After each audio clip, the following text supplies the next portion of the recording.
All right, and we are back here on the GSMC Football Podcast. And for the third part of the show now, we are going to talk about one of the best games of the weekend, and that was the Browns and the Ravens. And I had the pleasure of being at this game. I did want to bring up the fact that the Browns did honor their radio play-by-play broadcaster, Jim Donovan, who recently passed away. And I was not aware that. Now, I did know that Siciliani, who is on the NFL Network, was doing the games. So I did kind of think, like, okay, there's some kind of health issue here or something. But when they honored him before the game, I was upset about it because he's a really good play-by-play guy. And the Browns, they won this game for him. And it was an unbelievable game. But just my heart goes out to his family, though, because yeah, he was one of the best play-by-play guys in the NFL, in my opinion. And it's just unfortunate that it had to happen. But the Browns, like I said, they did this for him. They picked up the win. And it was just an unbelievable game. Now, when it comes to the two games that I went to this weekend, with Ohio State, Nebraska, and this game, Ohio State, Nebraska had the better atmosphere. Still a good game, but the gameplay, this was the better game. This was the better game. But the atmosphere for the Ohio State game was better. Something I really just never experienced before, and it was unbelievable. But, you know, being at the dog pound, when there were big moments, though, the crowd did get loud. It wasn't as loud as, you would think, like, an Arrowhead or, Seattle. But, it's because the Browns right now, going into this game, they were 1-6. They're not really going to go anywhere unless they have this huge second half, which I don't think is going to happen. They're going to win more football games, though. They definitely are. Jameis Winston played really well in this game. Now, there were a couple of times where he was the Jameis Winston that we know, where, like, he has, like, that big touchdown pass to Cedric Tillman, who had a huge game, and that was the game winner. But before that, Kyle Hamilton had an interception in his hands, and he just dropped it. And there was another one earlier in the game, too, in the end zone, where I didn't know what Jameis was doing, and the end zone that he threw it in, my friends and I, we were right there for it. I don't know what Jameis was doing on that, but he was fortunate that that got dropped as well. But Jameis was really good in this game. Played a really good game, had over 300 yards passing, 3 touchdowns, no picks, as I'll pull it up here. I mean, both quarterbacks played really well. Lamar Jackson, I mean, just watching him in person, I mean, some of the plays that he was making, the off-script plays, you're like, how was he able to do that? There were so many times where you're like, he's going to get sacked. He's able to get out of it. He throws it across his body. The drops in this game did not help him. There was a play late in the game, Rashad Bateman, I believe he should have caught it. He ended up dropping it. There were crucial drops. And the Ravens had an opportunity to win this game. They were driving, and Lamar Jackson had to heave up a pass that ended up getting batted away, and it was incomplete.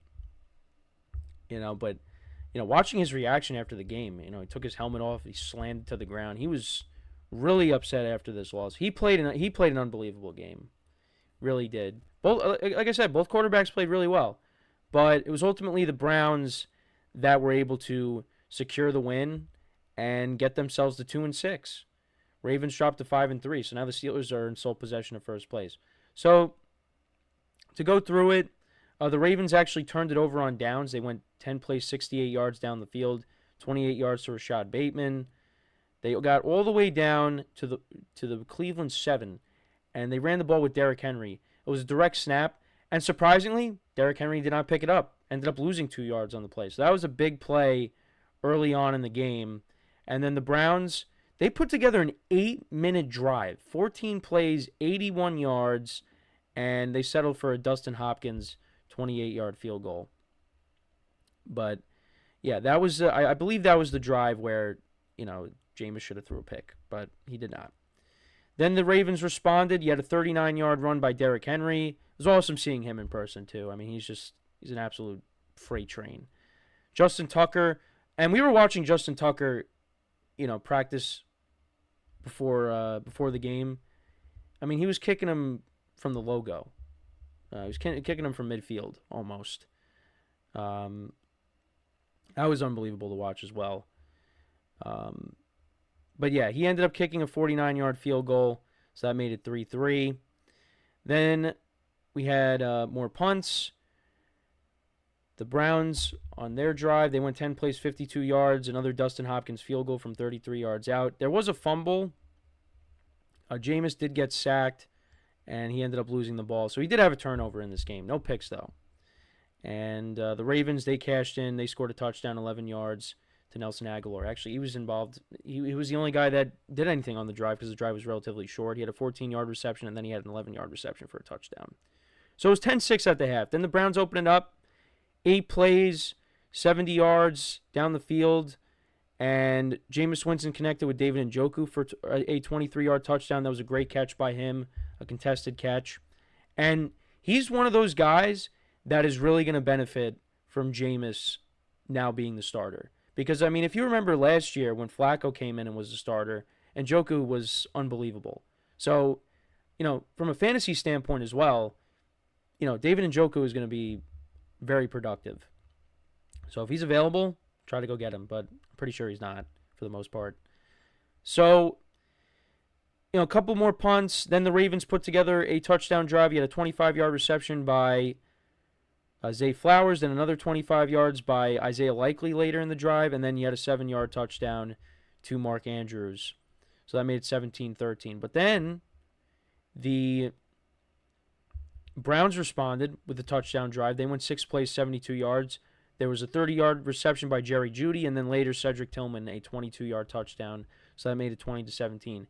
And then Justin Tucker ended up missing a field goal. Lamar Jackson got sacked on this drive, but bounced back. He had a 10-yard run by Derrick Henry, 12 yards by Zay Flowers, a 12-yard reception. They got down to the Cleveland 32, and Justin Tucker missed a 50-yard field goal. So that was crucial. More punts in the fourth quarter. Dustin Hopkins later kicked a 48-yard field goal, so that made it a 6-point game. And then the Ravens, they went on a 6-play, 91-yard drive. You had 22 yards by Lamar Jackson, 22-yard scramble, a 29-yard reception by Zay Flowers, another 23 by Zay Flowers later, and then Derrick Henry from 2 yards out scores. But then Jameis Winston and the Browns put together a touchdown drive. Again, Kyle Hamilton should have had a pick. Did not. And Winston on 2nd and 15 connects with Cedric Tillman for a 38-yard touchdown. They went for 2, didn't get it.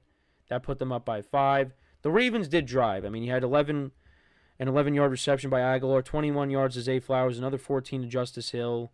But Lamar Jackson ended up putting up a 4th and 10 heave, and it ended up being incomplete, and he was really upset after the game. And he was unbelievable. I mean, 23 of 38, 289 yards, 2 touchdowns, no interceptions. Derrick Henry only had 73 yards on the ground, had a touchdown, had a 39-yard run. That was his biggest run of the game. Zay Flowers had a good game, 7 receptions for 115 yards. Isaiah Likely, 4 for 47. Andrews had 5 for 36 and a touchdown. Aguilar had 3 for 36 and a touchdown. Ravens defense, 2 sacks in the game. Kyle Hamilton and the Ravens, I mean, they should have had 2 interceptions, but they did not. Jameis Winston, you see his stats up here. He went 27-41. Really didn't run the ball well in this game. Nick Chubb only had 52 yards on the ground, but they're still trying to ease him back into it. But, had a 15-yard run. You're starting to see that rust coming off, that dust coming off. And, maybe Chubb has a big second half here. I would hope he does. He's going to get better each week. But now with Jameis Winston in the fold and the offense looked a lot better, I mean, you would think that he's going to have better games. Cedric Tillman, 7 receptions for 99 yards and 2 touchdowns. Big game for him. Back-to-back weeks, he's been solid. Elijah Moore had 8 for 85. He was targeted 12 times. Jeudy had 5 for 79. David Njoku had 5 for 61 in the touchdown. Browns defense, 3 sacks in the game.